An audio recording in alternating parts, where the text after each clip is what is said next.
The Whispering Hill. The hill had no name on any map, but in the village it was known as Whispering Hill.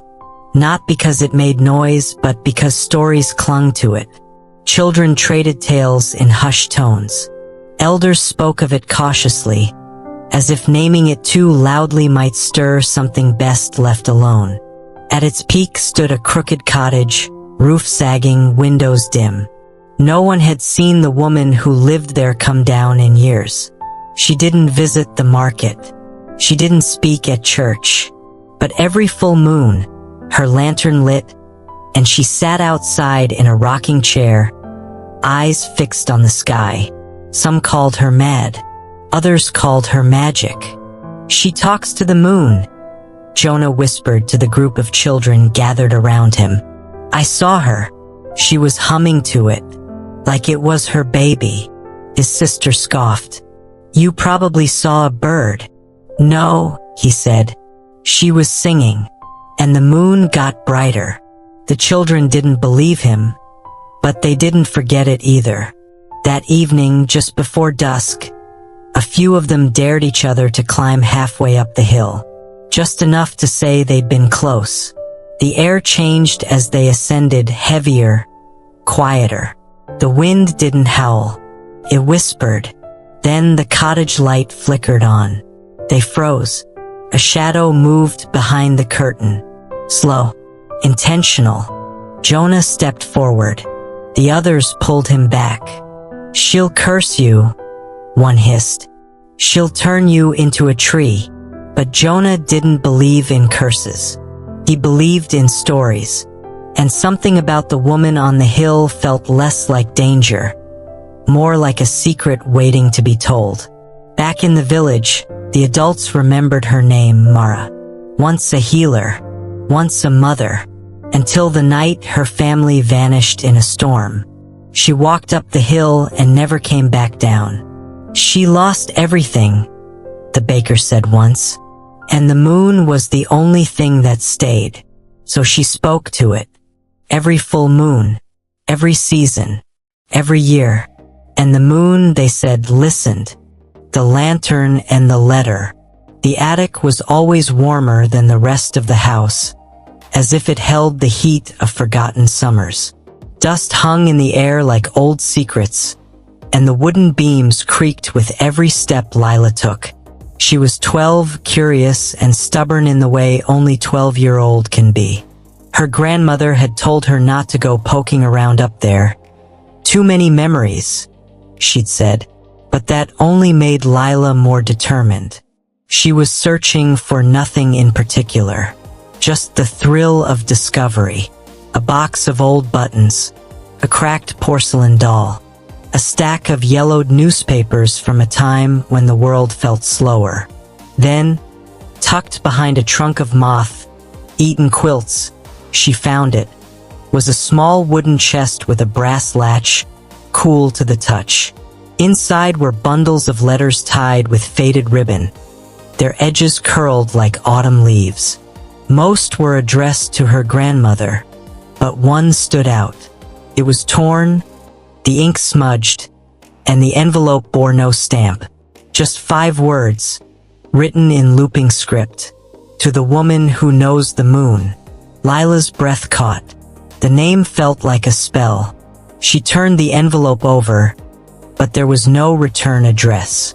No date, just the letter inside, folded once, then again, like someone had tried to hide it from the world. She unfolded it carefully. The paper was thin, almost translucent. The words were written in the same hand, elegant, aching. "I don't know if you'll ever read this, but I've seen you, on the hill, with your lantern, talking to the sky like it's your oldest friend. I think you know things the rest of us have forgotten. I think you remember what the moon used to say. If you can hear me, please, tell me how to listen." Lila read it twice, then a third time. Her heart thudded in her chest, not from fear, but from something deeper. Recognition, longing, a sense that this letter wasn't just meant for the woman on the hill, it was meant for her. She took it downstairs, clutching it like a treasure. Her grandmother was in the kitchen, steeping tea with her usual quiet grace. Lila hesitated, then placed the letter on the table. Her grandmother froze. For a long moment, she said nothing. Then she reached out, fingers trembling slightly, and touched the edge of the paper. "I thought I'd lost this," she whispered. "You know her?" Lila asked. Her grandmother nodded slowly. Everyone knew her. Mara. She lived on Whispering Hill. People said she was strange, but she was kind, and wise, and terribly sad. Did she really talk to the moon? Her grandmother smiled, but it was a smile wrapped in sorrow. She did. And sometimes, I think the moon talked back. Lila looked at the letter again. "Who wrote it?" "I did," her grandmother said softly. "When I was your age." The room fell silent. Lila stared at her grandmother, seeing her not just as the woman who baked pies and told bedtime stories, but as someone who had once been a girl with questions too big for the world to answer. "Why didn't you send it?" "I was afraid," she said. Afraid she wouldn't answer. Afraid she would. Lila folded the letter again, gently. "Can we go see her?" Her grandmother looked out the window, toward the hill that rose like a quiet promise in the distance. "She hasn't come down in years." "Then we'll go up." The first visit. Twilight settled over the village like a soft blanket, the sky bruised with violet and gold. Lila stood at the base of Whispering Hill, clutching the letter she'd found days earlier. Her grandmother hadn't tried to stop her. She'd simply said, "If you go, go with respect." The climb was steeper than it looked. Grass brushed her knees. The wind carried no sound, only stillness. Halfway up, she paused to catch her breath. The cottage came into view, small, weathered, and quiet. A single lantern flickered in the window. Lila hesitated. She wasn't sure what she expected. A witch? A recluse? A woman who spoke in riddles? But when the door creaked open, none of those images fit. The old woman stood in the doorway, wrapped in a shawl the color of ash. Her face was lined, not just with age, but with memory. She didn't speak. She simply nodded once and stepped aside. Lila entered. The cottage was warm, not cluttered, but lived in. Shelves lined with books, jars of herbs, and maps of the moon. Some hand-drawn, others faded with time. A kettle whistled softly on the stove. The woman poured tea into two mismatched cups and handed one to Lila without a word. Then she sat by the window, eyes fixed on the rising moon. Lila sat too. She wanted to speak, to explain why she'd come, to ask questions. But the silence felt sacred, so she held the cup in both hands and waited. Minutes passed, maybe more. Then the woman spoke, her voice low and steady. "You don't need to speak," she said. "The moon already knows." Lila felt something shift inside her. Not relief exactly, something quieter. Permission. They sat like that for a long time. No answers, no explanations, just presence. Eventually, the woman turned to her. "You came with a question," she said. "But the question isn't ready yet." Lila nodded, unsure why she understood, but she did. The woman stood, walked to a shelf, and pulled down a small lantern. She handed it to Lila. "For the walk back," she said. "The hill forgets its path after dark." Lila took it. The flame inside was steady, like the woman herself. As she stepped outside, the moon hung low and full above the hill. It didn't speak, but it didn't need to. The moon's memory. The stars arrived slowly, like old friends returning without fanfare. Lila sat cross-legged on the worn blanket the old woman had laid out beneath the open sky. The air was cool, scented with lavender and wood smoke. Above them, the moon hung low and luminous, casting silver over the hillside like a quiet blessing. The old woman didn't speak at first. She simply watched the sky, her fingers wrapped around a chipped mug of tea. Lila had learned not to rush her. Silence here was not empty, it was preparation. Finally, the woman exhaled, and her voice broke the stillness like a thread weaving through cloth. "The moon doesn't judge," she said. "It just remembers, and it forgives." Lila turned to her, waiting. "She's seen everything," the woman continued. "The first kiss that never led to a second. The child who ran away and the mother who left the porch light on for years. The promises made in whispers and broken in daylight." Her voice was steady, but her eyes shimmered with something ancient. She remembers the woman who buried her grief in the garden and grew wild roses. The man who wrote letters he never sent. The girl who danced alone in the rain because no one ever asked her to the ball. Lila felt her chest tighten. These weren't stories from books. They were truths, raw, unpolished, and familiar. "She remembers you too," the woman said softly. "Even the parts you've tried to forget." Lila looked up at the moon. It seemed impossibly close, as if it were listening. "She doesn't keep records," the woman added. "She keeps rhythm, the rise and fall, the ebb and return. She knows that every ending is just a pause before the next beginning." They sat in silence again, but this time it was full of memory, of meaning. Lila thought of her father's silence, her mother's sadness, the ache she carried without knowing why, and for the first time she didn't feel alone in it. "She forgives," the woman repeated, "because she knows we're all just trying." Lila nodded, tears tracing her cheeks without shame. The stars didn't blink. The moon didn't turn away.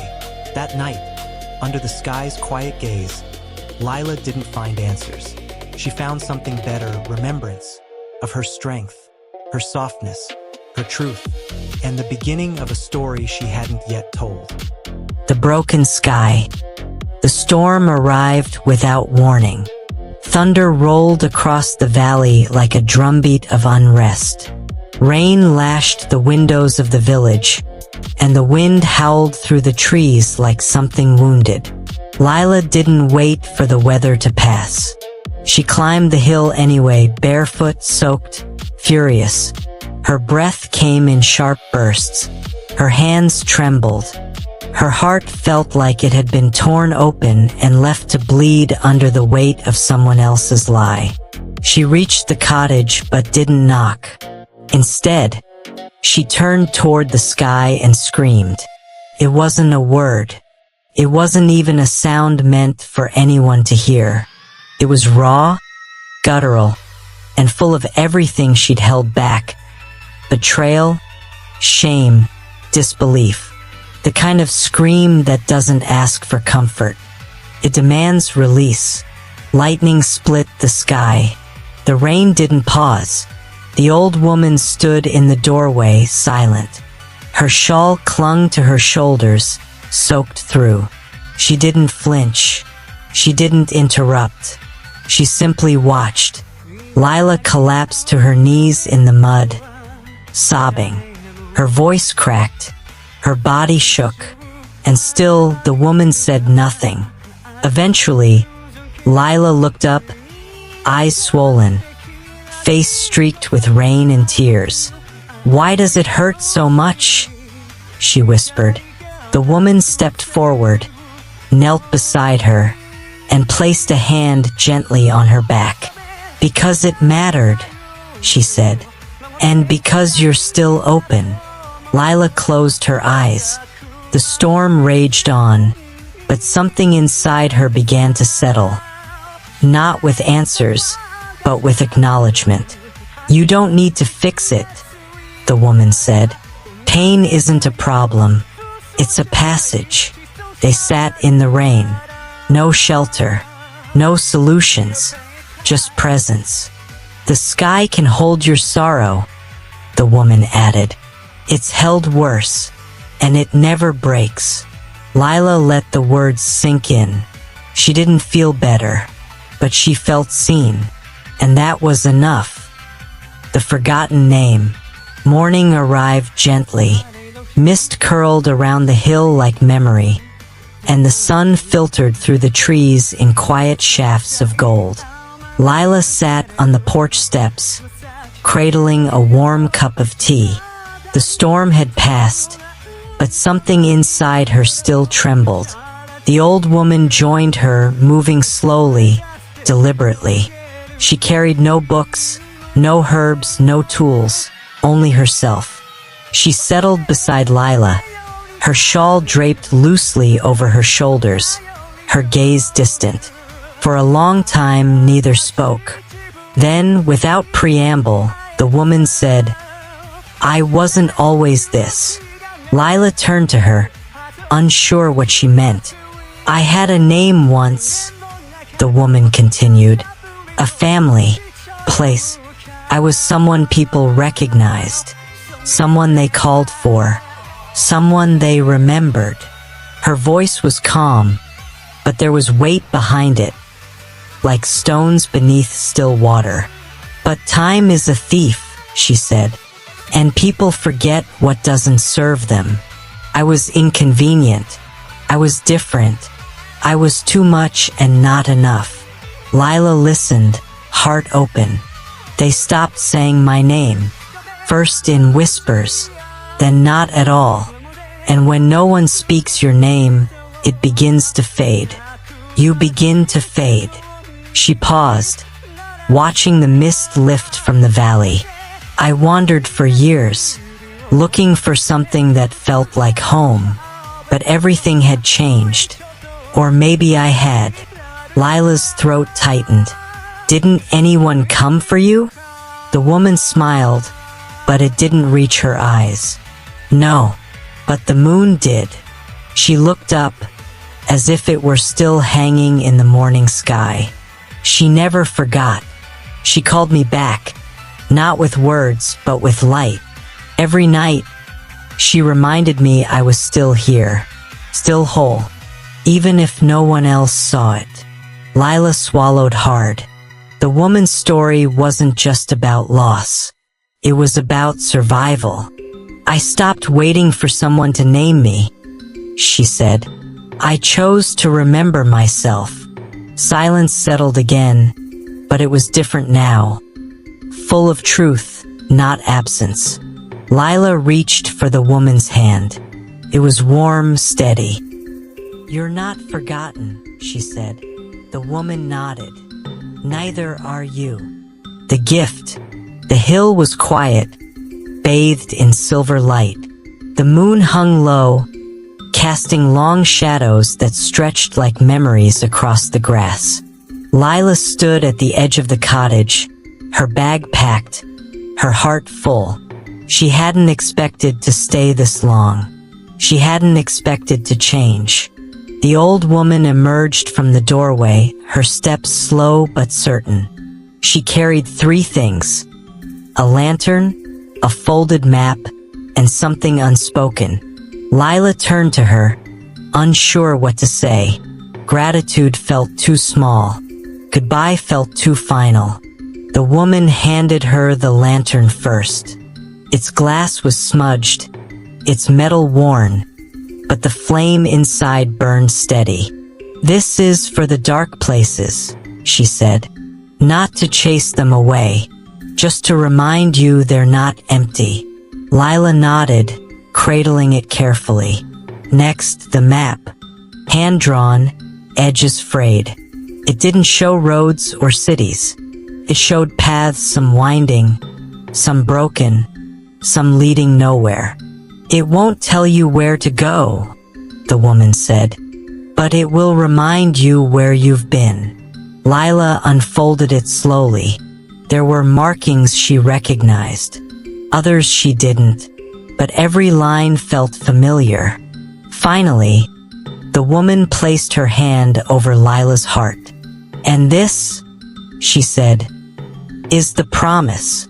Lila looked at her. "You'll forget," the woman said. "You'll doubt. You'll want to turn back.